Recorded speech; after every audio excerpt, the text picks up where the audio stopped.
Hey guys, it's me Mr. 250 and welcome back to Umineko. Last time Angie was being compared to a child soldier by Amakusa, and how revenge will eventually run out, apparently. And now we're back to regular story time. Outside, the rain had started to pour down hard. However, inside the cousin's room, it was loud and cheery. It could have been raining spears and no one would have paid any attention.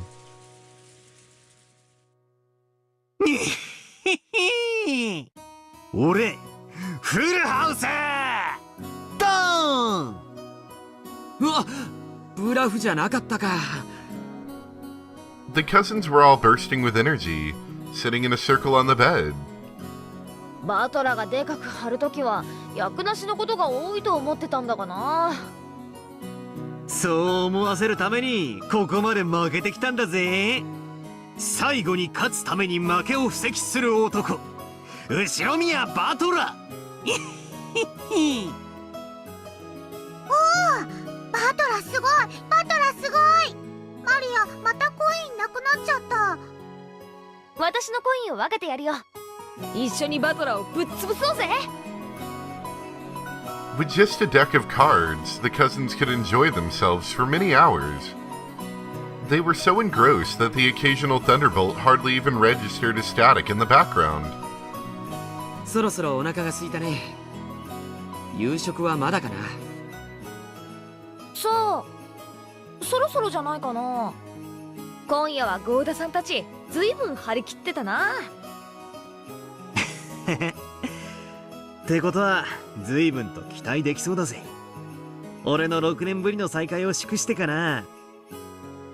さっきシャノンに聞いたけど、ハロウィンパーティーがあるって言ってたよ。ホールで立食形式でやるそうだよ。すごいね。ハロウィンパーティー？すごいすごいすごい。She's not gonna stop oohing now. お、はーい、どちら様？ There was a knock. The door opened and Angie was there. Angie had been sleeping in her parents' room. おお、エンジェか。起きたか。あのね、晩ご飯だからお屋敷行くって。準備しなさいって。ご飯だご飯だ。お腹すいた。 Perhaps because she was the hungriest, Maria celebrated more vigorously than anyone else. She jumped up happily and hopped off the bed. As the others all clambered off the bed and started putting their shoes on, Kyrie and Rudolph came into view. ほらガキども、飯だぞ。行く支度をしろい。今日はなんだか素敵みたいよ。楽しみね。マリア知ってる？ハロウィンパーティー。ハロウィンパーティー？マリアだけ知っててエンジェは知らない。お母さん、ハロウィンパーティーって何？さあ、何かしらね。行ってのお楽しみね。みんな、ええか。そろそろ行くで。皆様、お揃いでしょうか。ご案内いたします。マリア、こっちいらっしゃい。襟が変よ。ああ、お腹空いちゃったわ。親族会議の一番の楽しみは食事よね。エンジェちゃんはお腹空いた？ Eva smiled at Angie. すいた。エンジェ、着きましたでしょ。いいのよ。そうよね。お腹空いたわよね。おばさんもお腹ペコペコよ。よし、出発するぞ。表は風も強いみたいだからな。傘を飛ばされるなよ。皆様、傘をお持ちください。はい、エンジェちゃん、傘。ありがとう、エヴァおばさん。やっぱり女の子は可愛いわね。度おばさんのお家にも遊びにいらっしゃい。約束よ。エヴァおばさんってエンジェのことを気に入ってるんだ。うん。母さんは本当は娘が欲しかったらしいんだよ。ああ、聞いたことあるぜ。小さい頃私も随分可愛がってもらった気がする。うちのママは本当は男の子が良かったって言ってたよ。元気に生まれてきてくれれば性別なんてどうでもいいのよ。マリアは大切な神様からの授かり物なんだから。I think we just kind of glossed over the fact that that she didn't want Maria to be a girl. When they got outside, the wind was fairly strong. Eva, who had now really hit it off with Angie, offered to share an umbrella with the little girl. It was hard to tell what they were chatting so excitedly about, but it seemed that they were already getting along splendidly. Battler opened his umbrella as he watched this. His little sister was cute when she clung to him, but she was just as cute and adorable when looking up at someone else with a happy smile. The wind and rain were strong, but even this must have been the perfect spice to heighten their anticipation of the coming meal.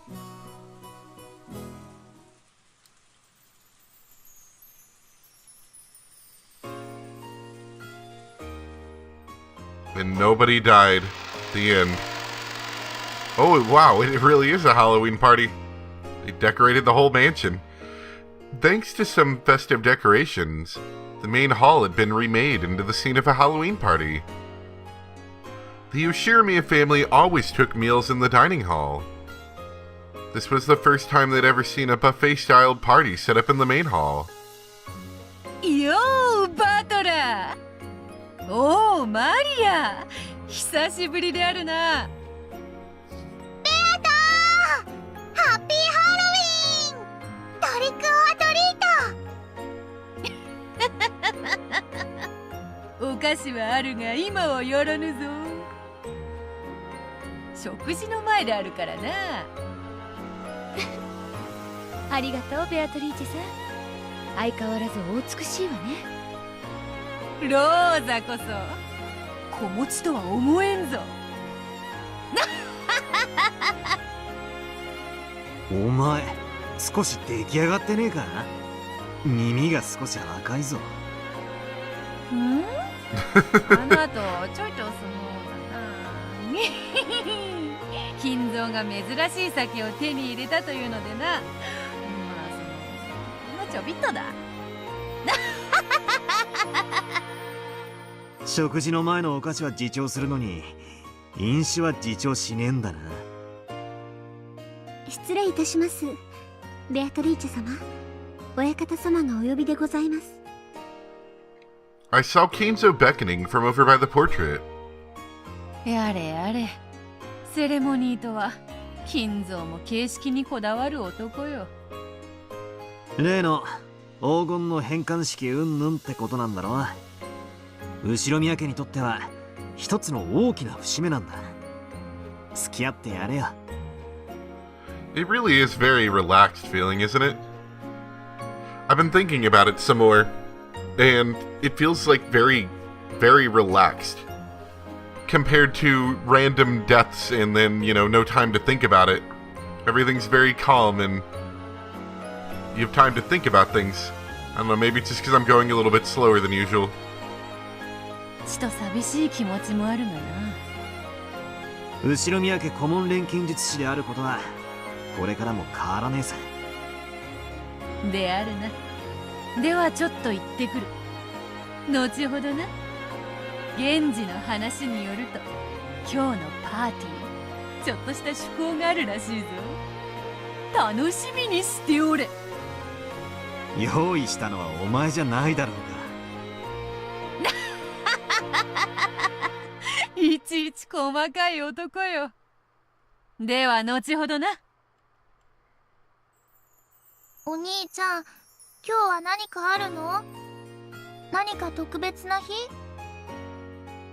It looked as though even Angie had picked up on that much. She seemed to be getting tense for no reason. 後ろ宮家にとっては特別な日だ。だがエンジェとは関係ないから気楽にしてていいんだぜ。うん。あ、そうだ。ねえねえお兄ちゃん聞いた？さっきエヴァおばさんからね、すごい秘密を聞いたの。マリアお姉ちゃんも知らない秘密、お兄ちゃんにだけ教えてあげるね。ほう？秘密ってなんだなんだ？あのね、アーモンドが入ってたら当たりなんだって。当たりってくじ引きか何かの話か？とにかくアーモンドが当たりなの。Angie puffed out her cheeks. Apparently she wanted to be praised for sharing this exciting secret.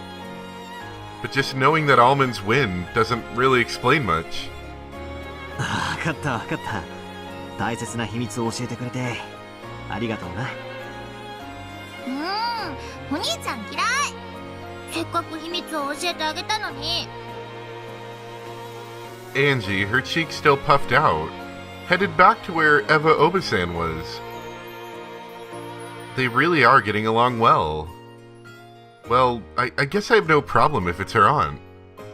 If it was some guy from her class, I don't care if they're in elementary school, it's not happening. No playing with the opposite sex without Oni-chan's approval. At that moment, Genji-san's voice rang out. The chatter gradually subsided, and the rain outside once again became apparent. 皆様、ご静粛に願います。 Silence filled the room. All of the relatives seemed vaguely aware that tonight's festivities consisted of more than a Halloween party. Battler already knew. This was a ceremony to mark the return of the gold, from Kinzo to Beatrice, which had been borrowed for so many years. First off, that fact was announced by Kinzo himself. He spoke of how this gold had not only restored the Ushiramiya family, but brought it to a level of wealth it had never before experienced. He spoke of how he would finally return this gold to Beatrice, the one who had saved the Ushiramiya family. Kinzo personally handed an ingot, decorated with a bright red ribbon, to Beatrice. 3代にわたる黄金の魔女ベアトリーチェの恩。後宮家は未来永劫忘れることはないである。やれやれ、しまう場所もないが特別に引き取ってやろう。ベアトリーチェ様。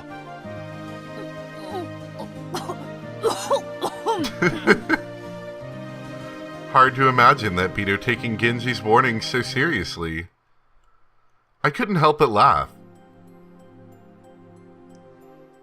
後宮家顧問錬金術師ベアトリーチェである。今宵をもち10トンの黄金の貸し出し契約の終了を受け入れるものである。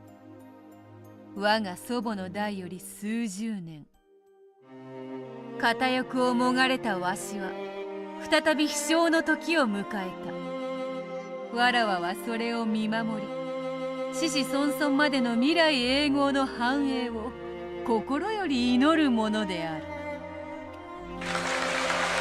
Applause filled the hall. Though she just managed to make such a dignified speech, as soon as it was over, she stuck her tongue out and leered at us. I guess that's about the limit to how long Beto can stay serious. 黄金の魔女ベアトリーチェは名を受け継ぐことで1000年を長らえる魔女である。よって彼女の子々孫々に至るまでその全てがベアトリーチェであり、その全てが当家の顧問錬金術師なのである。後宮家子孫一同はベアトリーチェの恩義を永遠にたたえ、子々孫々に永遠にそれを伝えるのだ。ベアトリーチェは未来永劫後宮家の恩人であり、尊い絆で結ばれた家族なのである。ご承認いただける方々は拍手をもって承認をお願いいたします。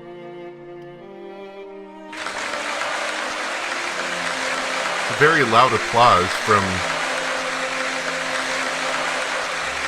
a relatively small group. After Genji's words, the relatives all looked at each other and then started applauding at once. ありがとう諸君。ベアトリーチェよ、そなたは後宮家の一員だ。それは血より尊き絆によるものだ。金の貸し借りの縁は血より大切であるからな。ベアトリーチェ様。Kicks her foot constantly throughout the conversation. After that, Kinzo's long-winded speech continued. Tonight, Kinzo would retire as the Ushirimiya family head. Then he announced that he would reveal the distribution of his inheritance. A stir of excitement spread across the siblings in money trouble when they heard that they wouldn't have to wait for Kinzo's death to get their inheritance. お前たちがそれぞれ金に苦労しているのは知っておる。それらの問題はすべてこれで解決できるであろう。ただし心せよ。これは死を待たずして与える遺産である。私はお前たちを厳しくも常に見守ってきた。しかし今宵をもってお前たちの父はそれをやめるのだ。私は雲上から見守るかのごとくお前たちが飛翔するのを眺めているだろう。もはや何の口出しもせん。そなたたちの生きたいように生きるがよい。親父。お父様。わかりました。私たちは必ずや飛翔してみせます。兄弟で力を合わせ後宮家をますますに繁栄させることを兄弟一同ここに誓います。さやで、わしらは力を合わせたら向かうところ敵なしや。Hideyoshi laughed, but Genji admonished him. However, he could understand why they were so happy. So far, the siblings had quarreled ruthlessly over the inheritance.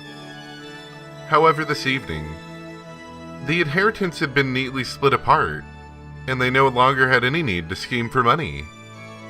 In other words, the siblings no longer had any reason to squabble with each other anymore.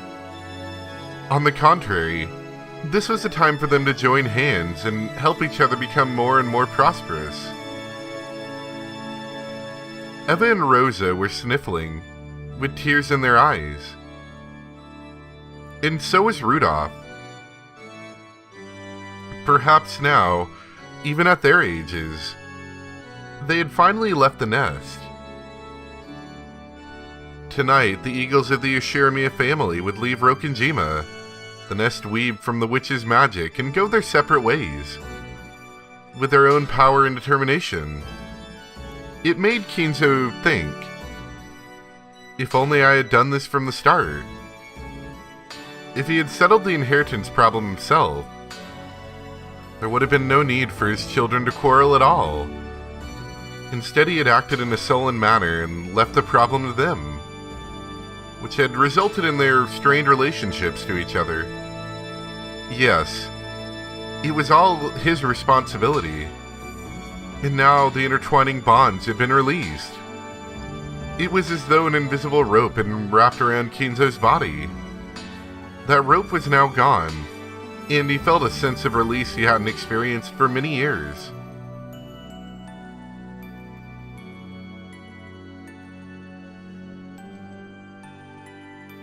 The four siblings stepped forward, and before Kinzo, they swore to all support Cross, the new head, and lead the family to greater prosperity. Their faces sparkled with an unexpected youthfulness. It was only natural. After all, none of the four had made such a natural promise since the time they were kids. As the vibrancy of their youth returned to them, the siblings made a promise once again.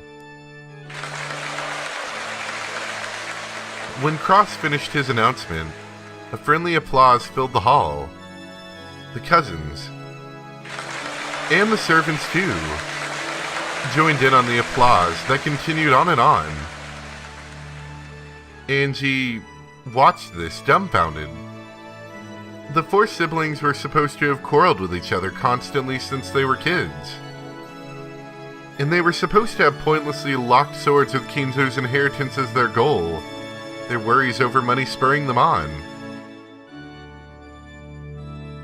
Thanks to the ceremony, even the world of truth, the world I acknowledge, has been rewritten.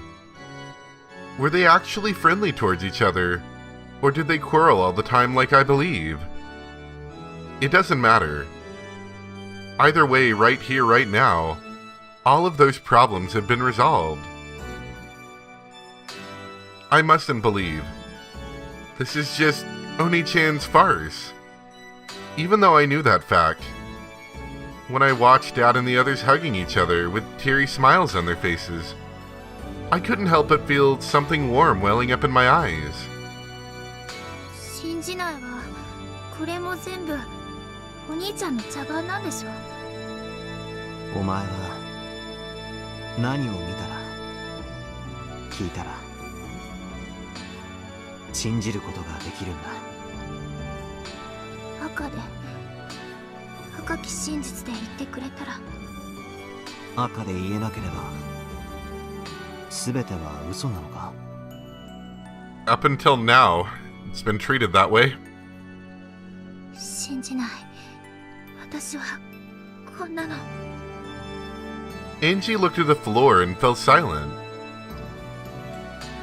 As the game master, Battler was able to use the red truth. However, that rule only exists on the witch's game board. In the world of humans, red truth doesn't exist. People see things, hear things, and when they believe that something is worth believing, they accept it as a red truth. Unless Angie accepts it, no kind of truth can become truth. Battler wanted her to realize this. There is no point in using the red truth, a rule of this game, to force the truth on her. Angie would have to use her own power, her own heart, to accept the truth as truth. The decision was Angie's. No one could force her to decide either way. So there was nothing wrong with Angie declaring the scene to be a farce. But if so, then what about the hot tears dripping down Angie's face? Angie would have to think of that herself, without anyone telling her. After one sniffle and a rub of her eyes, Angie let the 6-year-old version of her take control of her piece.